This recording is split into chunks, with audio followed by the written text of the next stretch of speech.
Yes, Councilmember Edson. Since this is a cooperative agreement, is this similar to like when we buy things through the mart? It'd be similar. We don't buy through them.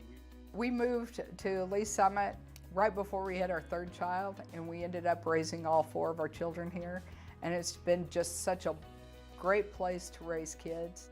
Well, I'd been involved in government and politics for a long time, different aspects of it. And then when I was raising my kids, I was very involved in different community organizations and involved with the schools.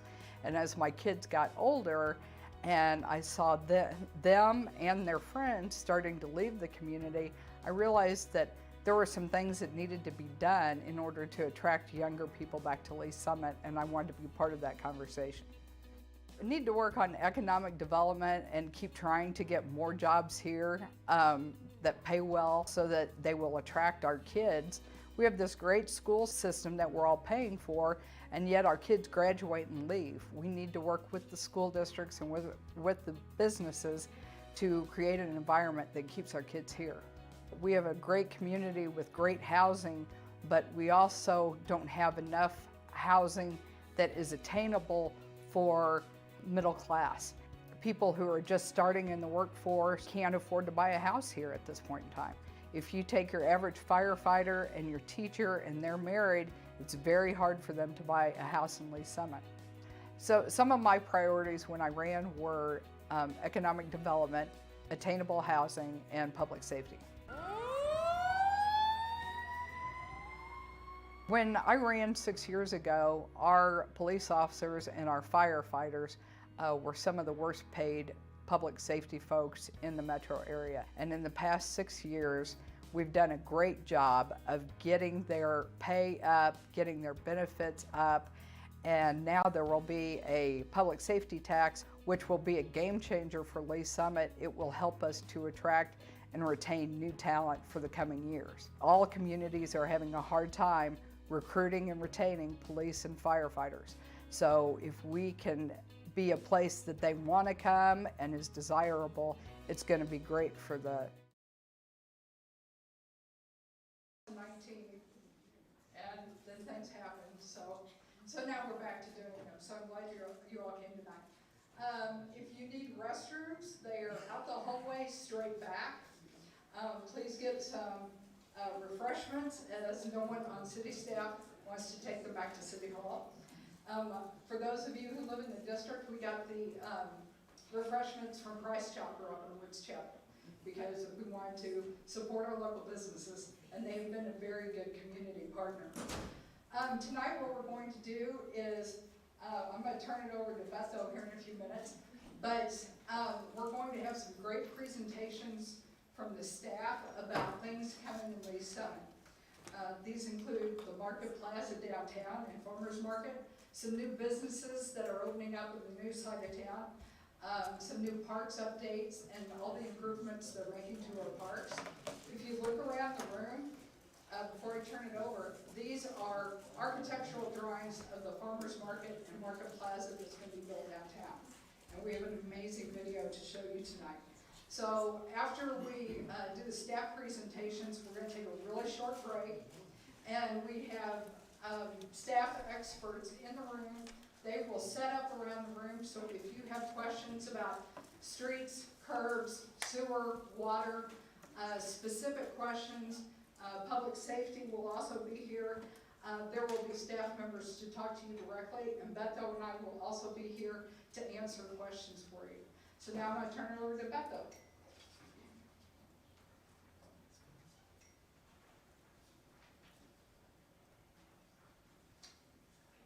Thank you, Phyllis.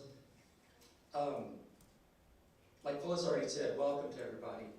And I have the reputation on the city council as the thanking council member. I always thank people when they come speak before the city council, and my colleagues as well. But I want to thank you guys. We want to thank you guys for being here, taking time out of your schedules, and there's a lot going on in life. And I want to thank our staff. I know Phyllis already acknowledged them, and you're going to meet many of them when they come up and present. But later, when we have a breakout session, and we'll explain that here in a few minutes, most of you that live in different parts of the district, and we all live in neighborhood environments, we all have issues in our neighborhoods, and that's why staff is here to answer questions. Specific questions as they relate specifically to each one of our neighborhoods. So I want to acknowledge them and thank them again in case I forget. So I know some of them are back in the back. And I also want to thank Assistant City Manager Crystal Weber. Is Crystal in the room? She snuck out. She snuck out. She's coming back. All right, she's coming back. It's important to acknowledge people because, as I was telling one of our constituents, our residents, a second ago, we haven't had one of these, as Phyllis said. I think the last one was in 2019. And we all know the world is kind of a little different, especially after 2020. And we haven't had a lot of public meetings. This is the first one since 2019, and we had it in this room. And just to remind everyone, part of the reason why, you know, we kicked around different ideas as to where we might hold this District 3 session, this town hall meeting. And quite honestly, it was just logistically the most central location. It's a great facility. Our police personnel are always very welcoming, so we appreciate them letting us use their space. But District 3 itself, most of you live in different parts of our district or of our city, right? And this district alone, I consider it, I'm sure other council people that represent other parts of the city all are biased, but I'm biased. I think our district is just the most comprehensive district, and comprehensive in many ways. I think we have the largest concentration of not only residential areas, but also commercial.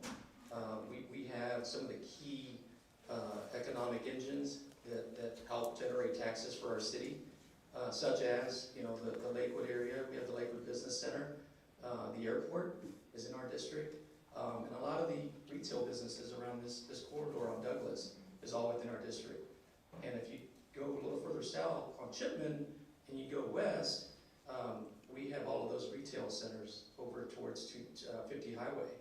And after the redistricting, I said a lot of things have changed since 2019, but we also had a census, right, across the country. Our district changed a little bit. It was expanded a little bit further west.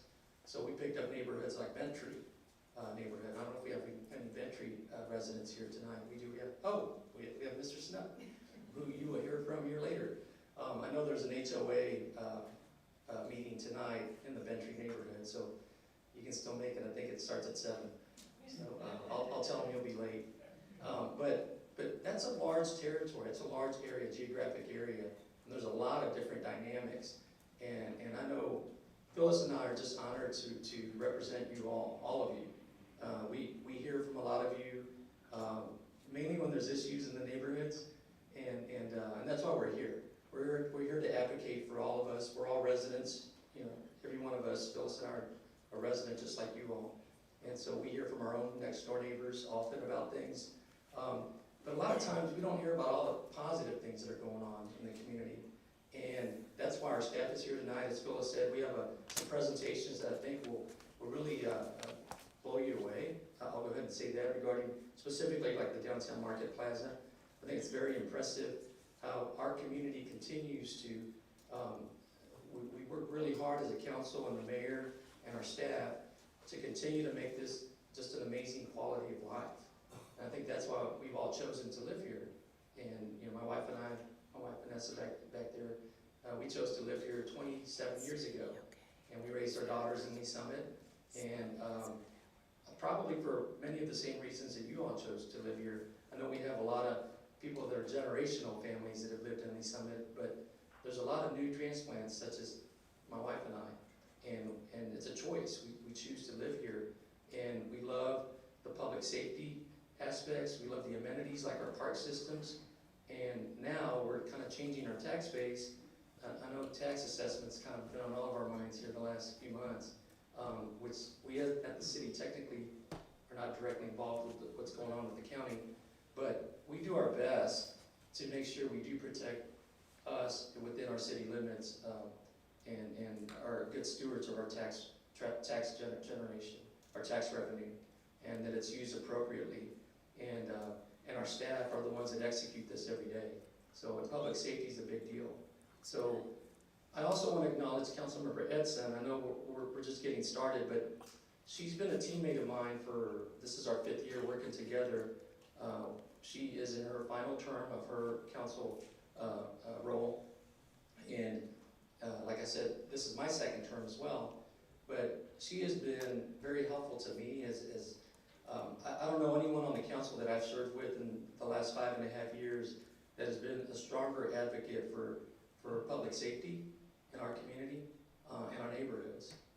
That has been her focus, and I appreciate her. I've had to lean on her many times because my schedule has not been as flexible to be as active with some of the neighborhood questions and needs that are out there. But I want to acknowledge her as she finishes her last term, and she's just itching to finish this last year. She'll be here until next May, but we're going to keep her busy between now and next May. So I do want to acknowledge her. She's been very helpful to me in my role, and again, we're just happy to be here, and thank you guys for being here. And we'll go ahead and proceed with the rest of the program. So thank you.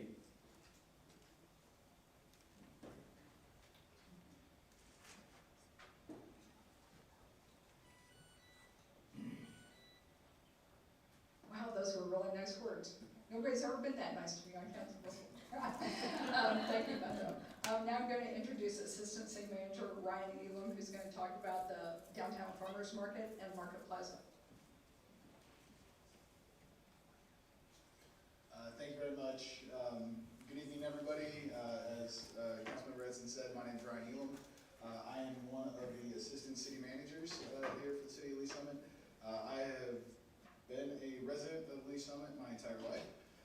So born and raised here, love this community, chose to raise my family here, and 7 years ago had the opportunity to start working for the city, and it's been a fantastic opportunity, and I'm thankful every day. I'm very happy to be able to get to talk to you tonight about a really generational, transformative investment that the city's making in the overall quality of life and continuing to invest in our downtown. With that, the good thing is I really don't have to do a whole lot of talking because we made a really cool video that will do all the talking for me. Not really, but the video is cool. So all of this information is available on our website as well, and you can get to this page by going to cityofls.net. You go to cityofls.net and explore, and then the Downtown Market Plaza right there. That'll take you to this website right here. What I want to show you starts right here.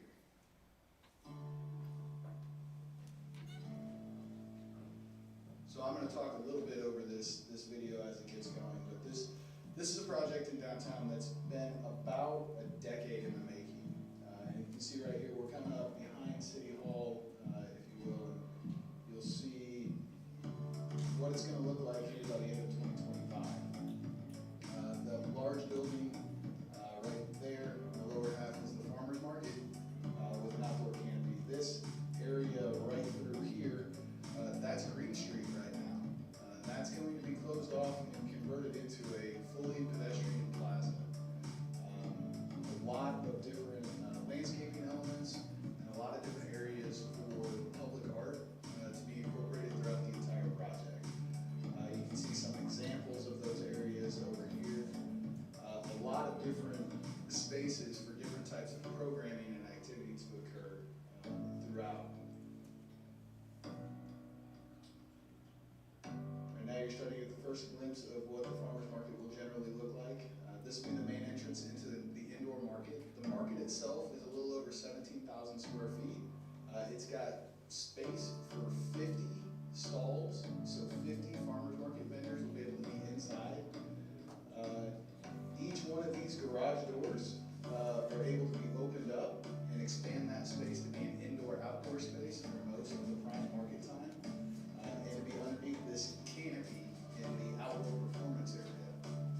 So the canopy in that area will have a stage that can come in and out, and when there's not an event going on, there will be different site furniture, site amenities, yard games, and things like that, all available and open for the public to use and enjoy.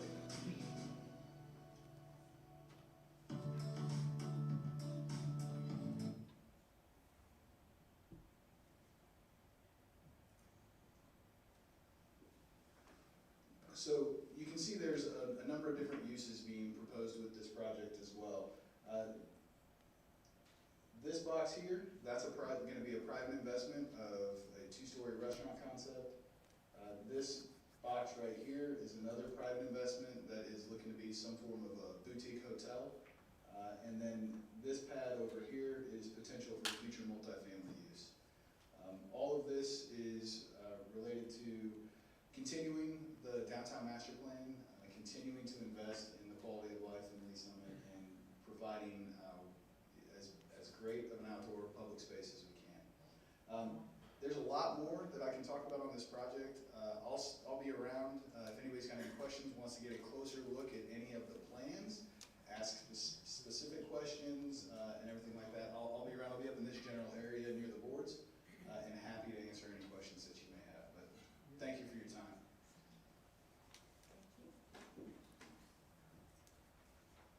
Did you all like the video? Yeah. Did anybody see the man doing push-ups? Okay. There is a guy doing push-ups. I'm going to introduce the deputy chief with the police department, but before I do that, Ryan said this was a decade in the making. One thing that is challenging with any government, at least with local government, is we don't do anything quickly. And I used to have a boss who was a lobbyist, and he goes, when government doesn't move quickly, it's a good thing.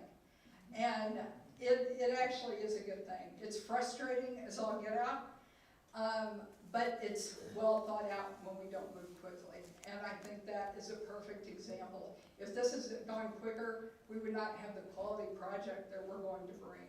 So I think everybody on council is very proud of this project. The staff's really proud of it. We can't wait to start. And we're going to have a groundbreaking next week. So it'll be really exciting when it's done. I also want to point out that the fire station number 4, which is being built at Bolin and Lakewood Way, if you haven't driven by there, the new fire station 4, is another example of it doesn't move quickly. It took years and years for us to get that going, but I'm so proud of that project. And my husband is actually here tonight. That's actually date night for us. We go out and have dinner, and then we drive by the fire station to see what progress they made. It's sad, but you know, it's a good thing.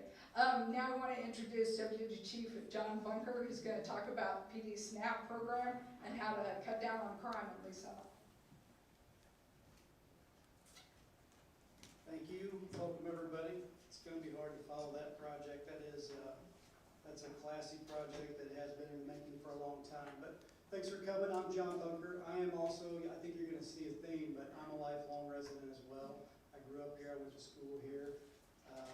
What drew me to the police department when I was in my senior year at Central Missouri State University, I started working here part-time, and then I never left. So I've done about everything here at the police department. It's a great place to work, with obviously a lot of great departments that I get to collaborate with regularly now. But I'm going to talk a few minutes about the SNAP program. We have a lot of new initiatives going on with our police department, and I'll be here this evening as long as you all are here, so I'll answer any questions you might have that are specific to you, your neighborhood. But specifically, I wanted to talk about this SNAP program. And like any program, you have to try to name it, and it's got to have an acronym if it's involving the police department or the fire department. And so ours is very simple. SNAP is Secured Neighborhoods and Property. And it's a collaborative effort between us, the police department, with the investigative. I've talked about some of those technologies and advancements that we've brought forward or are still bringing forward. But those technologies, that general police work tied with really a role for you all. And that's where it comes in, which is probably the biggest piece. So when we looked at our data, we were always looking at, first of all, let me back up. Our violent crime is down. It keeps going down. We have a great problem in that. Our biggest problem is property crime in Lee Summit. So that in itself, I know it sounds weird, is something to celebrate. But when we look at our property crime, we look at how it occurs and whether or not it was preventable. And that's where the SNAP program came into play. We thought, instead of trying to figure out how to put an officer everywhere predictably where a crime might occur, let's educate everybody on what we're seeing as far as trends on what the criminal, if you will, are targeting. And so that's what the SNAP program is all about. When you think about, there's three specific crimes that we look at: theft from autos, stolen autos, and open garage door burglaries. So all of it is very easy to do. I have 2 boys that I've raised. Our garage door is constantly up and down. The boys always constantly have stuff in their car. So what we're getting at, we're trying to make our way through the entire city, all of the neighborhoods, really with a public announcement, which is look out for each other's, you have a routine at night. So for me personally, when I go in for the night, I'm looking out across the street at my neighbors to see if their garage doors are down. They know me well, I know them well, but a lot of it also is we got to clear our stuff out of our cars. That's the number one attraction. And when this stuff happens, it's quick. A lot of stuff's captured on video now. So a lot of these thefts take less than 15 to 20 seconds and they're moving on down the road.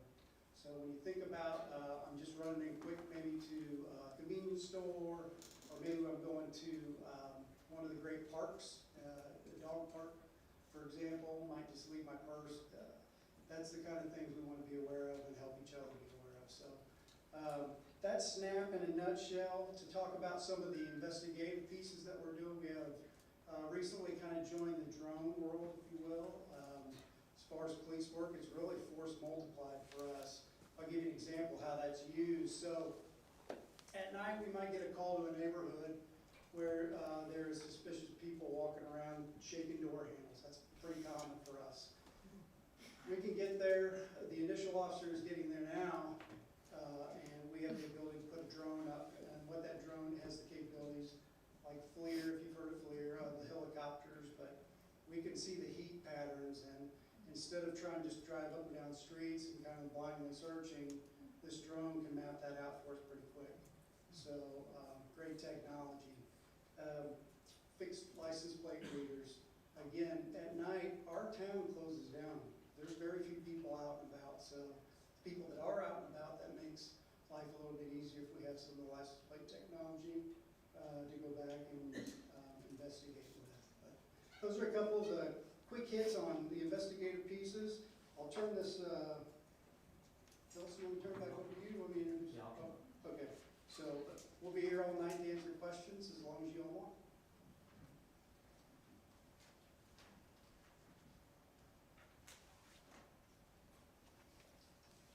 Thank you, Deputy Chief Bunker. So the next presentation is going to be Mr. Josh Johnson, who's the Development Services Director. And as Phyllis indicated here a few minutes ago, I'm going to give him, he should have a walk-up song. There's a lot going on in Lee Summit in general, but like I said earlier, within our district, there are some high-profile projects. He's going to talk about a couple of them. One is called Discovery Park, which is, he'll get into the details over off of Colburn and Lee Summit Road. The other is Blue Jeans Entertainment Center, way up on the north side, technically on 40 Highway. Most people forget that that is technically Lee Summit and not Blue Springs or Independence, where the old Family Fun Park used to be.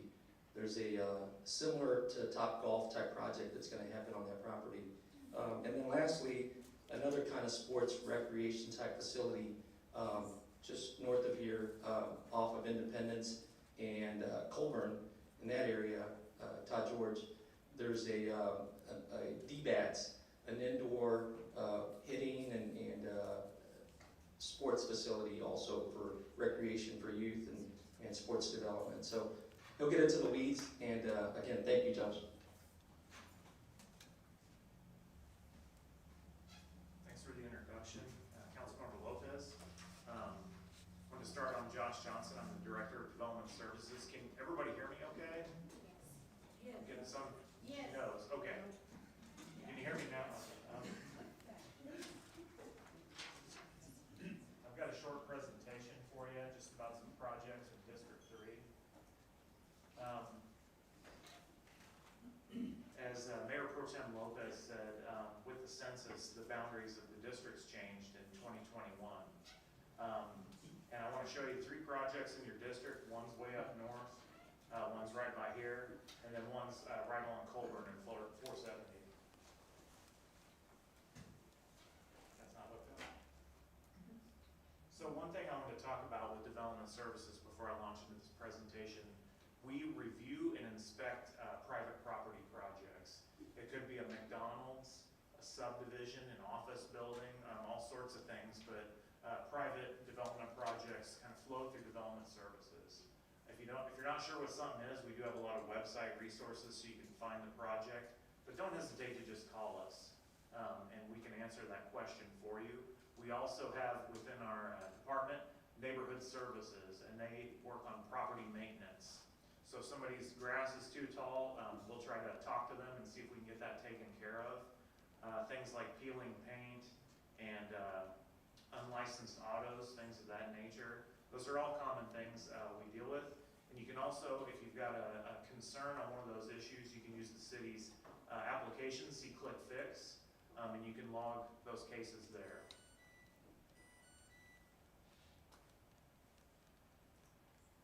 So this is Blue Jeans Golf. It's in this location. You see Highway 40 there. The old Family Fun Center. I don't know that. I've only lived in Lee Summit 7 years. I thought I'd follow everybody else's intro up with that pitiful number. And I'm going to show you the specifics of this project, but what I want to talk about a little bit is our process. So most of the things you see built go through a 2 public hearing process. And we noticed 300 feet from those properties, we put a sign on the property, and we put an ad in the Lee Summit Tribune for all of those. We do that twice. We do one at what's called Planning Commission. That's a volunteer board. I think there's a member of the Planning Commission here. Oh, she's not in the room. Oh, she's right there in the middle. And then the City Council. There's a public hearing there to either deny or approve these projects. So we've gone over the location of this project a bit.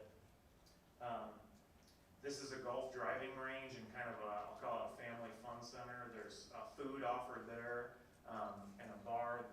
This project is made out of some storage containers. And you'll see here, see my pointer there?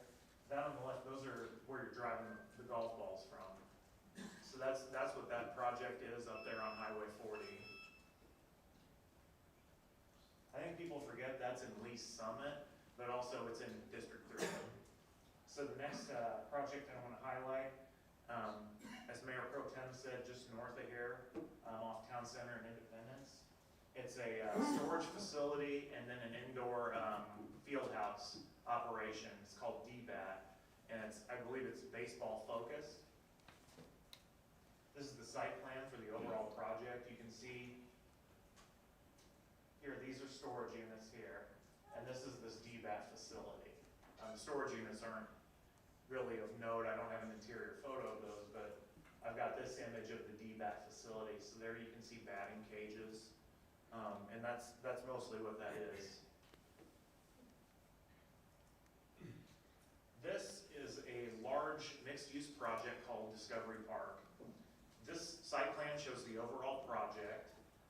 This recently went through that public hearing process, and they went for phase 1, which is generally in this location. Overall, that project goes between Colburn and 470. Bordered on the west by the railroad tracks, and then on the east, Douglas Road. Very large project. This is kind of a conceptual rendering of the project. A lot of mixed-use buildings with kind of office or retail on the ground floor, and then multifamily units above. And then I believe here what we're seeing is, and these are going to be some of the first things to come out of the ground, I believe this is a hotel building right here is what this is depicting. This is a summary of the overall project. 2 hotels going up, as I said, total of 222 rooms. 660,000 square feet of commercial development. I'm just reading this, I apologize. And then the residential development, 2,900 multifamily units total. That's that whole site plan I showed you. And then they're trying to do 1,500 structured parking stalls, which is a good thing. Kind of lets us more efficiently use land for a development like this. So And I will also be available like everybody else. There's a kind of a standy thing that says development services back there. Anything in those areas I mentioned, you know, you see a building going up or there's property maintenance issues you want to talk through, I'll be back there to answer questions and I'd love to talk to you. Thank you for your time.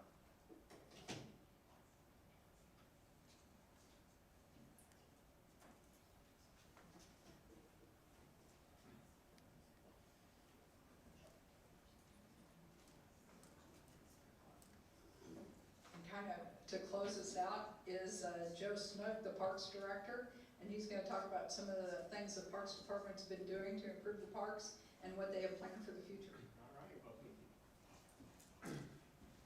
good evening. I am what's standing between you and talking to everybody else and going home, so I spend a lot of time. How about that?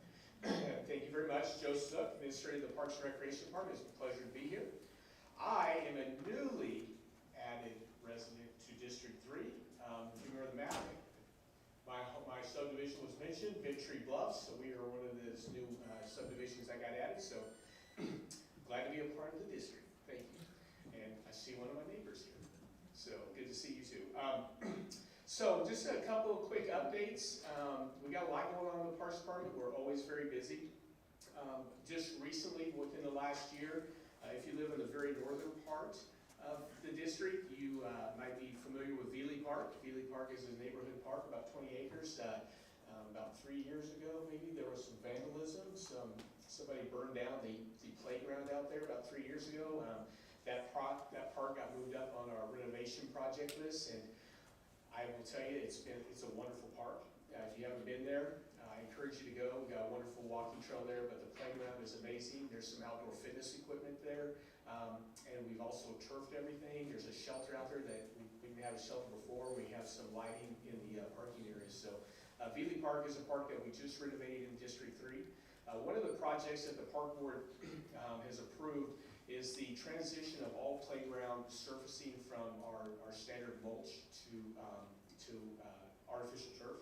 If you've been to Veely Park, we did put artificial turf as a part of that renovation project, but we have just recently, like within the last week, finished Popper Park. Anybody familiar with Popper Park? That's over by Blue Springs Lake, off of, is it Lake Drive? I'm not sure what, Campground Road, that's it, it's off of Campground Road. So just finished the renovation up there. Like I said, we will continue the playground renovation, surfacing projects over the next 3 years. It'll be about a $3 million investment we're going to make to turn all the playgrounds from mulch into unitary surfacing, which make it more ADA accessible, hopefully a better experience for everybody who comes to our park system. A couple of big projects that we are working on. Are there any pickleball players in the house? Raise your hand.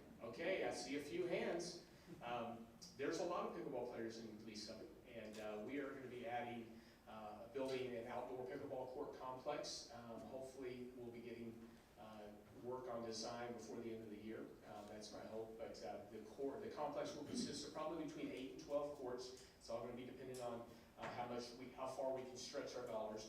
It'll be lit. It'll have shade, bleachers, and so forth. So it's going to be a very nice complex. If you're not a pickleball player, I would encourage you to go get a paddle and go over to Lena Keegan North or Upper Banner and pick up the game. It's pretty easy and it's a lot of fun, and people who play pickleball are happy to teach you. So again, who are those people? You guys are happy to teach them, right? All right.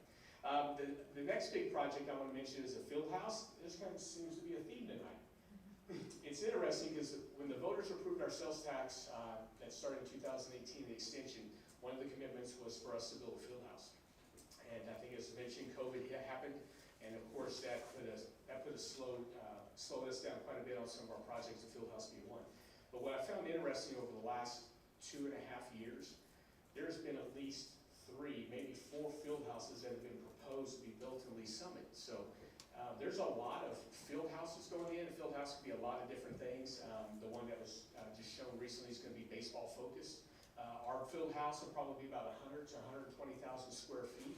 So it's going to be a pretty large facility, most likely. It will consist of hard courts, so you can think basketball courts, volleyball courts. It may or may not consist of soft surfaces like artificial turf.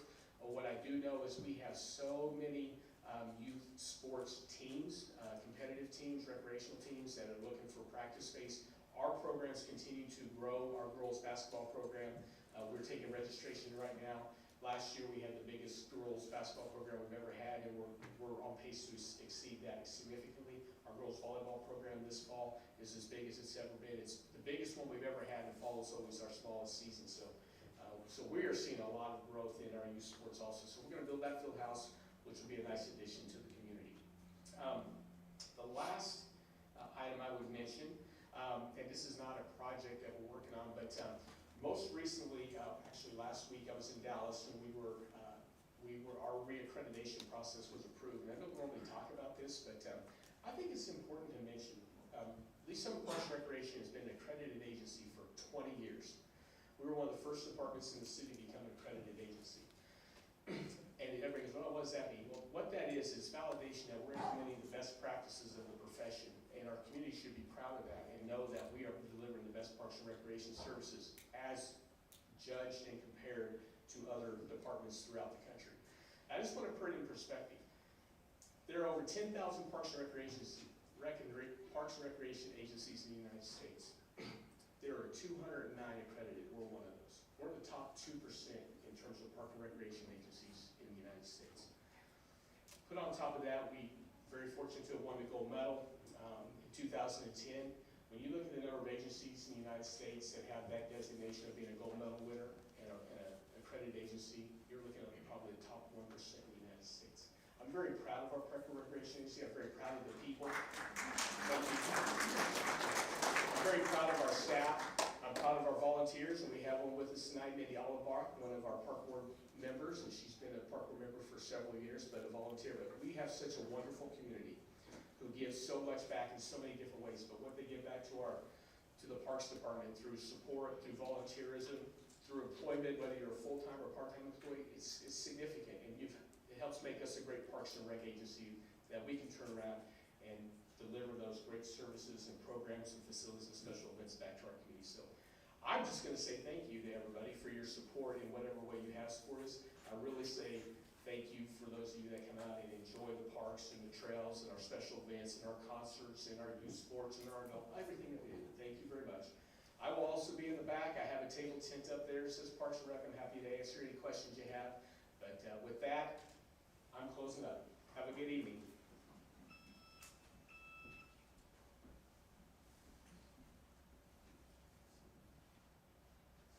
Thank you, Joe. So as we close, just a couple additional things to point out. Mr. Johnson talked about the Discovery Park development over on Colburn and Lee Summit Road. And a couple of things, some specific features that are important for us to all be aware. If you haven't tried to drive on Colburn, the road going west between Lee Summit Road and Unity Village is closed. That road is being expanded to a four-lane road, and it's going to be a nice parkway eventually here in the next year. Along with that, for those of you that live in the north part of town, along the airport and further north into the Lakewood area, there is road construction going on Lee Summit Road. And for years, those of us that live in the 3rd District have talked about how dangerous that stretch is, that, you know, Independence, north of Lee Summit, did their part to widen their road and make it safe. Lee Summit, we did our part, south of Woods Chapel, along where the University Health Hospital is. There's that stretch, a 2-mile stretch that's part of Kansas City, Missouri. And I'm happy, if you haven't seen it already, I'm happy to just kind of make you aware that the most dangerous stretch is currently being repaired as we speak. And it took a lot of squeaky wheel, knocking on doors, downtown Kansas City City Hall, and they appropriated the funds necessary to make those improvements. And that's going to save a lot of lives and keep not only our residents, but you know, all people that live in that area safe, and the hospitals, the patients that go to those hospitals. So that's under construction. The very last phase, this current phase is from Anderson to Lakewood Boulevard, and then the last phase from Lakewood Boulevard to Woods Chapel is also being discussed with the city of Kansas City, and I think there's a real good chance we're going to get that improved in the next couple of years as well. So I just want to point those out because those will make all of us safer within the 3rd District. So lastly then, before we break up into the different tables, I want to remind you about this card. Where are they, folks? So we have these comment cards over on the table next to Crystal. Crystal was out of the room, so can we give her an applause for the comments? She put this together, so we appreciate that. But these cards, if you have to leave and you can't, you don't have time to go back to one of the tables, these are comment cards that you can put questions on here and your contact information. We encourage you to do so, please, if you have to leave early. And Phyllis and I will be here as well. We will be here to answer any questions, and if you forget about something, you can always reach us. You can look up our contact information on our website. Phyllis has a few more comments, but thank you all very much.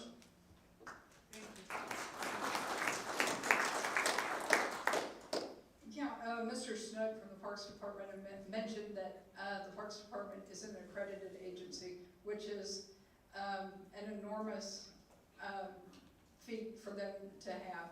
And that is really special. But I also want to point out that the fire department, the police department, and our public works departments are all accredited agencies. And it is rare for a city, especially a city of 100,000 people, to have all 4 of those accreditations. And that is just shows you how great a staff we have.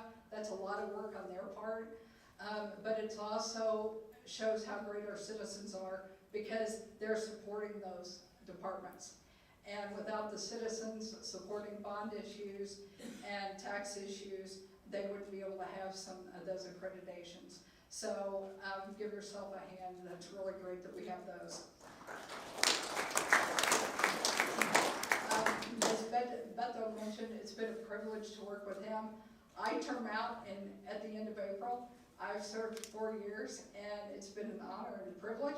And I doubt that he can organize another one of these before I term out in April. So I don't know that you'll see me again, but I just want to thank you for letting me represent you. And like you said, we'll be around to answer your questions. But please feel free to go and bug the staff, because they've stayed here tonight just to talk to you. So thank you.